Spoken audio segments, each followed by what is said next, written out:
Annamalai BJP ಬಿಡ್ತಾರಾ, ಸ್ವಂತ ಪಕ್ಷ ಕಟ್ತಾರಾ? ಬಿಜೆಪಿ ಬಿಡುವುದರ ಬಗ್ಗೆ ಸುದ್ದಿಗಳು ಬಹಳ ಖಚಿತವಾಗಿ ಬರ್ತಾ ಇದ್ದಾವೆ. ಸ್ವಂತ ಪಕ್ಷ ಕಟ್ತಾರಾ ಅನ್ನುವುದರ ಬಗ್ಗೆ ಅಷ್ಟೊಂದು ಖಚಿತತೆ ಇಲ್ಲ. ಕೆಲವರು ಹೇಳೋದು ಪಕ್ಷ ಈಗಲೇ ಕಟ್ಟುವುದಿಲ್ಲ, ಅವರೊಂದು ಸಂಘಟನೆ ಕಟ್ತಾರೆ, ಅಭಿಯಾನದ ರೀತಿಯಲ್ಲಿ ಶುರು ಮಾಡ್ತಾರೆ, ಚಳುವಳಿಯ ರೀತಿಯಲ್ಲಿ ಶುರು ಮಾಡ್ತಾರೆ ಅಂತ ಕೆಲವರು ಹೇಳ್ತಾ ಇದ್ದಾರೆ. ಅಣ್ಣಾಮಲೈ ಅಸಮಾಧಾನದ ಹಿನ್ನೆಲೆ ಗೊತ್ತು ನಿಮಗೆ. ಕರ್ನಾಟಕ ಕೇಡರ್ನ IPS ಅಧಿಕಾರಿ VRS ತಗೊಂಡ್ರು, ಒಂದು NGO ಶುರು ಮಾಡಿ ತಮಿಳುನಾಡಿನಲ್ಲಿ ಕೆಲಸ ಮಾಡ್ಕೊಂಡಿದ್ರು. ಬಿಜೆಪಿಯವರನ್ನು ಪಕ್ಷಕ್ಕೆ ಕರೆದುಕೊಂಡು ಬಂತು. ಸ್ವತಃ ಮೋದಿ ಅಮಿತ್ ಶಾ ಅವರಿಗೆ ಆಪ್ತರು ಅನ್ನುವಷ್ಟು ಅಣ್ಣಾಮಲೈಯರ ವರ್ಚಸ್ಸು ಬೆಳೀತು. ಅದಾದ ನಂತರ ಬಿಜೆಪಿಯವರನ್ನು ರಾಜ್ಯಾಧ್ಯಕ್ಷರನ್ನಾಗಿ ಮಾಡ್ತು, ತಮಿಳುನಾಡು ಬಿಜೆಪಿಯ ರಾಜ್ಯಾಧ್ಯಕ್ಷರನ್ನಾಗಿ ಮಾಡ್ತು. ತಮಿಳುನಾಡಿನಲ್ಲಿ ಬಿಜೆಪಿ ಹೇಗೆ ಬೆಳೆಯಬೇಕು ಅನ್ನುವ ವಿಷಯದಲ್ಲಿ ಅಣ್ಣಾಮಲೈ ಅವರಿಗೆ ಕ್ರಾಂತಿಕಾರಕ ವಿಚಾರಗಳಿದ್ವು. ಹಿಸ್ಟಾರಿಕಲಿ AIADMKಯ ಮೈತ್ರಿಯಾಗಿ ಒಂದು ಸ್ಮಾಲ್ ಅಲಯನ್ಸ್ ಪಾರ್ಟ್ನರ್ ಆಗಿದ್ದದ್ದು ಬಿಜೆಪಿ. ಅಣ್ಣಾಮಲೈ ಅವರಿಗೆ AIADMK ಮೈತ್ರಿಯನ್ನು ಬಿಡಿಸಿಕೊಂಡು ಹೊರಗೆ ಬಂದು ಸ್ವತಂತ್ರವಾಗಿ ಬಿಜೆಪಿ ಬೆಳಿಬೇಕು ಅಂತಿತ್ತು. ಈಗ ಪಕ್ಷ ಬಿಡ್ತಾರಾ ಅನ್ನುವಂಥ ಚರ್ಚೆಗಳು ದೊಡ್ಡ ಪ್ರಮಾಣದಲ್ಲಿ ಶುರುವಾಗಿದ್ದು ಏಕಾಏಕಿ ಅಲ್ಲಿ ಕಾಣಿಸಿಕೊಂಡಿರುವ ಇಂಥ ಪೋಸ್ಟರ್ಗಳಿಂದ. ನೋಡಿ, ಅಲ್ಲಿ ಪೋಸ್ಟರ್ ನೋಡ್ತಾ ಇದ್ದೀರಿ. ತಮಿಳುನಾಡು ಉಳಿಸಲು ಮುಂದಿನ ಅವತಾರ, fearless minds have no limits.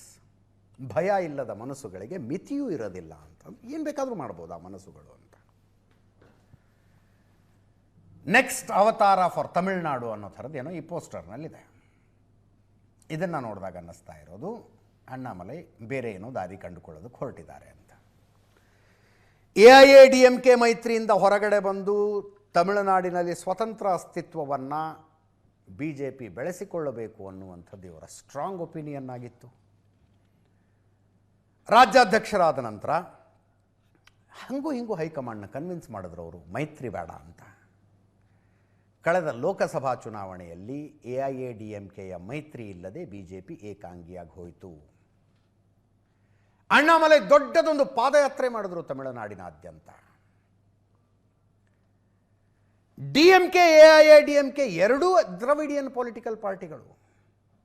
ಒಂದು ದ್ರಾವಿಡಿಯನ್ ಪೊಲಿಟಿಕಲ್ ಪಾರ್ಟಿಯ ಸ್ಮಾಲ್ ಅಲಯನ್ಸ್ ಆಗಿದ್ಕೊಂಡು ಬಿಜೆಪಿ ಏನು ಸಾಧಿಸೋದಿದೆ ಅನ್ನೋದು ಇವರ ಐಡಿಯಾ ಆಗಿತ್ತು. ರಾಷ್ಟ್ರೀಯವಾದಿ ತಮಿಳು ರಾಜಕಾರಣದ ಬುನಾದಿ ಹಾಕ್ತೀನಿ ಅಂತ ಹೊರಟಿದ್ರು ಅಣ್ಣಾಮಲೈ. ತಮಿಳುನಾಡಿನಾದ್ಯಂತ ಪಾದಯಾತ್ರೆ ಮಾಡಿದ್ರು. ಏಕಾಂಗಿಯಾಗಿ ಬಿಜೆಪಿ ಚುನಾವಣೆಗೆ ಹೋಯಿತು. ಒಂದು ಸ್ಥಾನವನ್ನು ಗೆಲ್ಲಲಿಲ್ಲ. ಸ್ವತಃ ಅಣ್ಣಾಮಲೈ ಕೊಯಮತ್ತೂರಿನಲ್ಲಿ ಸೋತುಬಿಟ್ರು. ಹಂಗಂತ ಅಣ್ಣಾಮಲೈ ವಾಸ್ ರಾಂಗಾ? ಅವರ ಸ್ಟ್ರಾಟಜಿ ಫೇಲ್ ಆಗಿಬಿಡ್ತಾ? ನೋ. 2019 ಲೋಕಸಭಾ ಚುನಾವಣೆಯಲ್ಲಿ 3.66% ವೋಟ್ ಪಡೆದಿದ್ದ ಬಿಜೆಪಿ 2024 ಲೋಕಸಭಾ ಚುನಾವಣೆಯಲ್ಲಿ 11.2% ವೋಟ್ ತಗೊಂಡು 11.2%. ಮೈತ್ರಿಯಲ್ಲಿದ್ದದ್ದು, ಮೈತ್ರಿಯಲ್ಲಿ ಇಲ್ಲದೇ ಇದ್ದದ್ದು, ಸ್ಥಾನ ಒಂದು ಬರಲಿಲ್ಲ. ವೋಟ್ ಶೇರ್ ಗಣನೀಯವಾಗಿ ಜಾಸ್ತಿ ಆಯಿತು. ಅಣ್ಣಾಮಲೈ ಹೇಳಿದ್ರು, this is the way forward. ಇದೇ ರೀತಿಯಾಗಿ ಮುಂದುವರ್ಕೊಂಡು ಹೋದರೆ ನಾವು ಬಲವಾದ ಹೆಜ್ಜೆ ಮೂಡಿಸಬಹುದು ಅಂತಂದರು. ಆದರೆ ವೋಟ್ ಶೇರ್ ಜಾಸ್ತಿ ಆಗಿದ್ದು ಮೋದಿ ಅಮಿತ್ ಶಾ ಅವರಿಗೆ ಸಮಾಧಾನ ತರಲಿಲ್ಲವೋ, ಕೆಲವಾದರೂ ಸ್ಥಾನಗಳ ತಮಿಳುನಾಡಿನಿಂದ ಬರಲೇಬೇಕು ಅನ್ನುವ ನಿರೀಕ್ಷೆ ಇತ್ತು.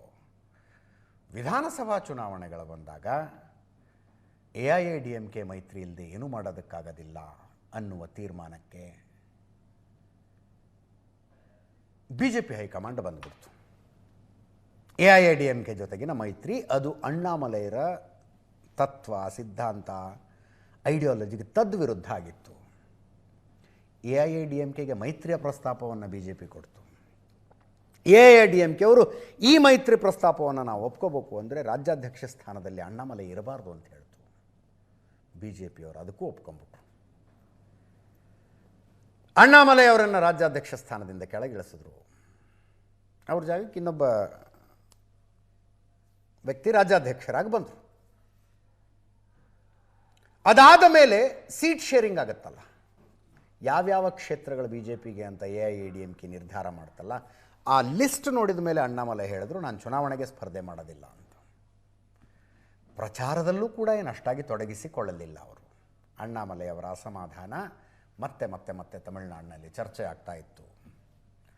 ಕೇಂದ್ರ ಸರ್ಕಾರದ ತ್ರಿಭಾಷಾ ಸೂತ್ರವನ್ನು ಅವರು ಖಂಡನೆ ಮಾಡಿದ್ರು, ವಾಪಸ್ ತಗೊಳ್ಬೇಕಿದ್ನ ಅಂತ ಹೇಳಿದ್ರು. ಅಲ್ಲಿಗೆ ಬಹಳ ಜನರಿಗೆ ಆಶ್ಚರ್ಯ ಆಯ್ತು ತಮಿಳುನಾಡಿನಲ್ಲಿ, ಇದೇನು ಅಣ್ಣಾಮಲೈ ಹಿಂಗೆ ಮಾತಾಡ್ಬಿಟ್ರು, ಕೇಂದ್ರ ಸರ್ಕಾರದ ತ್ರಿಭಾಷಾ ಸೂತ್ರದ ವಿರುದ್ಧ ಮಾತಾಡಿದ್ರಲ್ಲ ಅಂತ. ಈಗ ಅವರು ಪ್ರತ್ಯೇಕ ಚಳುವಳಿಯೊಂದನ್ನು ಶುರು ಮಾಡ್ತಾರೆ, ಪೊಲಿಟಿಕಲ್ ಪಾರ್ಟಿಯೊಂದನ್ನು ಶುರು ಮಾಡ್ತಾರೆ ಅಂತ ಚರ್ಚೆ. ನೋಡಿ, ವಿಧಾನಸಭಾ ಚುನಾವಣೆಯಲ್ಲಿ 2.97% ಏನೋ ಬಿ ಜೆ ಪಿ ಓಟ್ ತಗೊಂಡಿತ್ತು.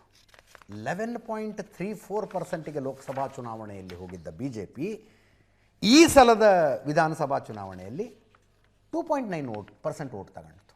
ಸ್ಥಾನ ಗೆದ್ದಿದ್ದು ಒಂದು. ಲಾಸ್ಟ್ ವಿಧಾನಸಭೆಯಲ್ಲಿ 4 ಜನ ಬಿ ಜೆ ಪಿ ಶಾಸಕರಿದ್ದರು, ಈ ಸಲ ಒಬ್ಬರೇ.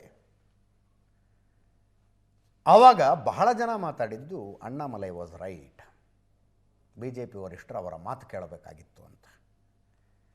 ಈಗ ಅವರೇನೋ ಸ್ವತಂತ್ರ ಆಲೋಚನೆ ಮಾಡ್ತಾ ಇರೋ ಹಾಗಿದೆ. ದೆಹಲಿಯಿಂದ ಬಿ ಜೆ ಪಿ ನಾಯಕರ ಕಾಲ್ ಬಂದಿದೆ ಅವ್ರಿಗೆ, ಬನ್ನಿ ಇಲ್ಲಿ ಮಾತಾಡೋಕ್ಕಿದೆ ಅಂತ. ದೆಹಲಿಗೆ ಹೊರಟು ನಿಂತಿದ್ದಾರೆ. ಹೋಗೋದಕ್ಕಿಂತ ಮುಂಚೆ ಮಾಧ್ಯಮಗಳವ್ರು ಕೇಳಿದ್ರು, ಏನು ಯೋಚನೆ ಮಾಡ್ತಿದ್ದೀರಿ, ಏನು ಮಾಡ್ತೀರಿ ಅಂತ. 2 ದಿನ ಟೈಮ್ ಕೊಡಿ ಬ್ರದರ್, ಹೇಳ್ತೀನಿ ಅಂತಾರಂತವ್ರು. ಕೇಳಿಸ್ಕೊಡಿ ಒಮ್ಮೆ. அண்ணா எல்லாத்தையும் நன்றி. நான் பேசுறேன் அண்ணா, நான் முறையா பேசுறேன் அண்ணா. இந்த மாதிரி பேசணும் நல்லா இருக்காது. எல்லாத்தையும் முறையா பேசுறேன் அண்ணா. உட்கார்ந்து பொறுமையா 2 நாள் எல்லாம் பேசுவாங்க அண்ணா. எல்லா கேள்வி அண்ணா, தலைவர் ஒரு நிமிஷம், எல்லா கேள்விகளுக்கு பதில் சொல்றேன், உட்கார்ந்து பேசுவாங்க அண்ணா. 2 நாள்ல பேசுவோம். தேங்க்யூ அண்ணா. எல்லாத்துக்கும் பதில் சொல்றேன் அண்ணா. 2 நாள்ல பேசுறேன்னு சொல்றேன் அண்ணா. தேங்க்யூ அண்ணா. எல்லாத்தையும் நன்றி. நான் பேசுறேன் அண்ணா, நான் முறையா பேசுறேன் அண்ணா. இந்த மாதிரி பேசணும் நல்லா இருக்காது. ದಿಲ್ಲಿಗೆ ಹೊರಡೋದಕ್ಕಿಂತ ಮುಂಚೆ ಈಗ ದಿಲ್ಲಿಗೆ ಹೋಗಿದ್ದಾರೆ. ನಾಳೆ ಬಿ ಜೆ ಪಿ ರಾಷ್ಟ್ರೀಯ ಅಧ್ಯಕ್ಷ ನಿತಿನ್ ನಬೀನ್ರನ್ನು ಭೇಟಿಯಾಗ್ತಾರಂತೆ, ಅಮಿತ್ ಶಾ ಅವರನ್ನು ಭೇಟಿಯಾಗ್ತಾರಂತೆ.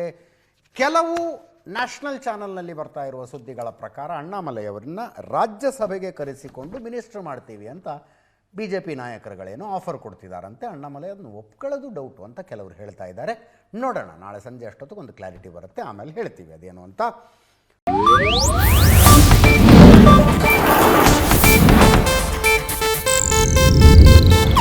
ಇದು ಏಷ್ಯಾನೆಟ್ ನ್ಯೂಸ್ ನೆಟ್ವರ್ಕ್ ಪ್ರಸ್ತುತಿ.